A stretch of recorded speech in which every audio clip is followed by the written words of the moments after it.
আমি ওরে কালকে রাইতে কইছিলাম আমাকে বাড়ি ছেড়ে যাইতে গা, হেল লিগা করে বেচে দিছে। মা এমন মিথ্যা অপবাদ দিও না, আল্লাহ কইলাম সহ্য করবো না। মিথ্যা অপবাদ না, মিথ্যা অপবাদ না, পুঁজি লইয়া পলাইবো, এর লিগা গরু নিয়ে বেচা ফেলাইছে। গরু বেচা দিলে আবার আইছে কেন? ওই যে আমরা যে গরু খুঁজুম, হেল লিগা আইছে কান্নাকাটি করে আমগো সামনে বাসায় দিতে। আমি গরু চুরি করি নাই, এটা বুঝাইতে আইছে। রাখাল চুরি করতে পারে না মা, এটা আমি বিশ্বাস করি না। তোকে বাপ মায়ার চোখে না এই রাখাইল্লায় পট্টি পরায় রাখছে, এর লিগা তোরা সত্যিটা চোখে দেখতাছস না।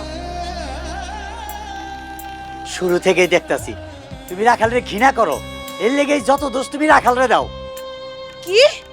হ মা, শুরু থেকে এই বাসায় যত রকমের সমস্যা হয়েছে তুমি সব সময় রাখালের দোষ দিছো, আর শেষমেশ রাখাল যখন নির্দোষ প্রমাণ হয় তখন আর তুমি কোনো কথা কও না। তুই এখন আমার চোখের সামনে থেকে বাইরে যাবি, না আইলে তোরে পিড়াইতে পিড়াইতে আমি মাইরাই ফেলামু।